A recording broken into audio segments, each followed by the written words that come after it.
देखिए सामने हमारे पास काल पुरुष है, और अब हम स्थिति देखते हैं कि जो वृषभ लग्न वाले होंगे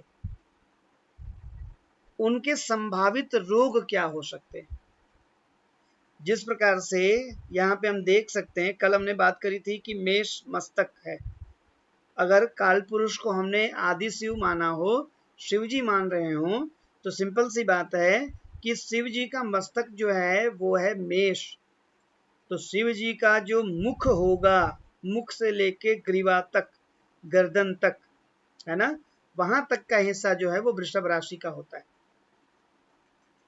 क्योंकि मिथुन की अगर बात करें तो मिथुन कल बताए थे ना, छाती तक रहते। मिथुन की बात करें तो मिथुन जो है वो छाती का हिस्सा देखते हैं। तो वृष कहां तक देखेंगे, वृष या वृषभ जो है वो मुंह से लेकर के और गर्दन तक का, यानी छाती के ऊपर तक के भाग का हिस्सा देखते हैं। यानी कि जब कभी भी वृषभ राशि वालों को दिक्कत होगी तो इन्हीं एरिया में दिक्कत हो सकती है ज्यादा। अब ये नहीं कहेंगे कि बाकी भाग में दिक्कत नहीं होगा, क्या पेट गड़बड़ नहीं होगा, पैर की नसें कभी ये गड़बड़ाएंगी नहीं, या जॉइंट में पेन नहीं होगा, तो होगा, बाकी ग्रहों को भी देखेंगे। लेकिन जब वृषभ लग्न की बात कर रहे हैं तो हम सिर्फ बात करेंगे आदि पुरुष या फिर काल पुरुष के मुख से लेकर के ग्रीवा यानी गर्दन तक का हिस्सा। यहाँ मेजर प्रॉब्लम होते हैं, यहाँ पे ज्यादा समस्या है, मेजरली यहाँ पे ज्यादा प्रॉब्लम हो सकते हैं इनको। अब मुख पे बात करें तो हो सकता है कि मुख के अंदर जो जीभ होती है ना, तो उसमें छाले बहुत अधिक पड़ते हों। बुखार जब ज्यादा लगता हो तो बाहर के एरिया में जो होठ का एरिया होता है ना, होठ का जो एरिया होता है, उस एरिया में हो सकता है दाने निकल जाएं कभी कभी। नीचे और अगर आते हो तो टॉन्सिल, है ना, टॉन्सिल वाला पार्ट, अरे ये तो मेजर रहेगा, इसमें समस्या तो रहेगी रहेगी। अगर आप विशुद्धि चक्र से काम करते हैं, विशुद्धि चक्र कहाँ होता है, विशुद्धि चक्र होता है ये गर्दन का जो हिस्सा होता है ना, वो उसको विशुद्धि चक्र कहते हैं, है ना, कंठ का हिस्सा, कंठ प्रदेश को विशुद्धि चक्र कहते हैं।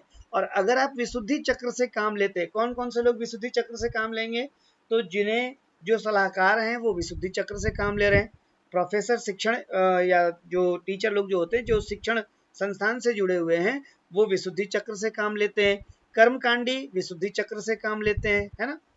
तो वैसे लोग जिनको कि गले से बात करनी हो, गले से काम ज्यादा लेना। अब कई लोग क्या ना कंप्यूटर पे बैठ के काम कर रहे हैं, वो तो गले से काम कर नहीं रहे, उनकी उंगलियां काम कर रही हैं, हाथ काम कर रहे हैं। लेकिन जो टीचर टाइप के लोग होते हैं जो कंठ से ज्यादा करते हैं काम, तो वो समझिए कि वो यहाँ पे आते हैं इसमें। यानी वृषभ वाले, वृषभ लग्न वाले, या जो हम कहेंगे विशुद्धि चक्र वाले, ये वो लोग होते हैं जो कंठ से ज्यादा काम लेते हैं। अब ऐसा नहीं है कि मेष लग्न वाले टीचर नहीं होंगे, ऐसा नहीं है कि मेष लग्न वाले कर्मकांडी नहीं होंगे, लेकिन अगर उनके भी वृषभ की गड़बड़ी रहेगी, है ना। वृषभ, सबसे पहले तो ये समझ लीजिए कि स्वामी इसके कौन रहेंगे। अगर वृषभ लग्न है तो वृषभ लग्न के स्वामी कौन है भाई, वृषभ राशि के स्वामी कौन है, शुक्र। तो जैसे मान लीजिए ना कि मेष लग्न वाले हैं और मेष लग्न वालों का अगर शुक्र गड़बड़ है, माने वृषभ की स्थिति गड़बड़ है, मतलब विशुद्धि चक्र गड़बड़ होगा। कल जैसे आयुषी का जो कुंडली था मेष लग्न का कुंडली था, लेकिन कल बातों बातों में वो बताई थी कि पहले घर में शुक्र और राहु बैठे थे, यही है ना जी। जी। तो पहले भाव में शुक्र और राहु बैठे। अब राहु शुक्र किसके साथ बैठे, शुक्र बैठ गए राहु के साथ। अब राहु जो है वो पाप ग्रह हैं, पाप ग्रह हैं, इसका मतलब है कि अगर इसका काम शिक्षण वाला है, हमको पता है इसका काम शिक्षण वाला है, तो शिक्षण वाले में आप पूछिए इनसे कि क्या इसका गला खराब होता है, गला बैठता है कि नहीं बैठता, टॉन्सिल की समस्या होती है कि नहीं। आंसर होगा यस। हाँ, अक्सर हो जाती है, हाँ आंसर अक्सर हो, हो हाँ जाती है। आंसर होगा यस, हाँ होगा आंसर, है ना। क्यों होगा, क्योंकि वृषभ का जो स्वामी है शुक्र है। शुक्र की स्थिति आपकी कुंडली में अगर कहीं गड़बड़ दिख रही है तो टॉन्सिल वाली समस्या होगी। और अगर जिनका वृषभ लग्न है और शुक्र की स्थिति अच्छी चल रही है तो उनको टॉन्सिल की समस्या नहीं होगी, उनका गला नहीं बैठेगा। बात समझ रही है। लेकिन मैक्सिमम केस में देखा जाता है कि जिनके वृषभ लग्न हो, जिनके वृष लग्न हो, उनको कंठ में समस्या रहेगी, टॉन्सिल की समस्या रहेगी। अब मुख में क्या है? दांत। अब ये दंत रोग से परेशान रह सकते हैं वृषभ वाले ज्यादा, और भी लोग परेशान रहेंगे नो डाउट, है ना। उनके कुंडली में वृष राशि के स्वामी को देखना पड़ेगा, किधर बैठे, किसके साथ बैठे, किनकी दृष्टि चल रही है, तो वहां से उनकी दांत की समस्या देख सकते हैं। लेकिन बात हम करें तो वृषभ लग्न वालों को दांत की समस्या रह सकती है, या तो दांत में वो कीड़े प्लाक कर देते हैं ना, वो हो सकता है, पायरिया की समस्या हो सकती है, दांत कमजोर हो सकते हैं, एनिमल ज्यादा वो डिस्टर्ब हो सकता है ना। तो तात्पर्य है कि कहीं ना कहीं उनके दंत रोग की समस्या कुछ न कुछ रहा करती है। मुख की समस्या है तो जुकाम की समस्या हो सकती है। हालांकि ये श्वसन क्षेत्र में भी आता है, लेकिन स्टार्ट तो मुंह से होगा ना, स्टार्ट तो नाक से होगा ना, और गले की हरकत तो होगी उसमें। कंठ प्रदेश मेरा वृषभ देख रहा है, तो वो भी हमारा इसमें काम करेगा। ठीक है ना, ये चीज है।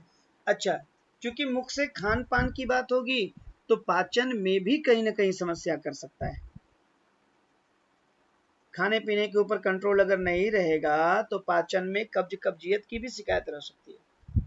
अब कहेंगे सर ये तो वृषभ राशि की बात है, आप मुख की बात कर रहे, कंठ तक जा रहे थे, आप तो नीचे पहुंच गए। आप तो पेट के भाव को दिखा रहे हैं, आपके पेट, आप उदर के आसपास की एरिया को बता रहे हैं, जो कि सिंह राशि होता है वो देखता है, तुला राशि होता है वो देखता है। लेकिन भाई खाना तो मुख से लेंगे ना, अनाप शनाप खाएंगे तो वो कहाँ जाएगा, वो तो आएगा कहीं ना कहीं, उसका असर तो पड़ेगा। तो कब्ज की भी शिकायत इनको हो सकती है।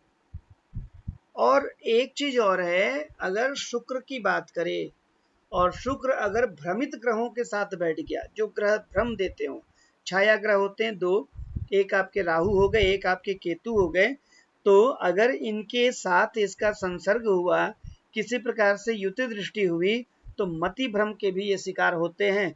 तो मति भ्रम कहाँ होगा? वो तो मस्तक में होगा, लेकिन फिर भी यहाँ पे काम करेगा, है ना। कभी न कभी तो ये आएंगे लपेटे में, अंतरदशा, प्रत्यंतर दशा, या गोचर में, या महादशा में।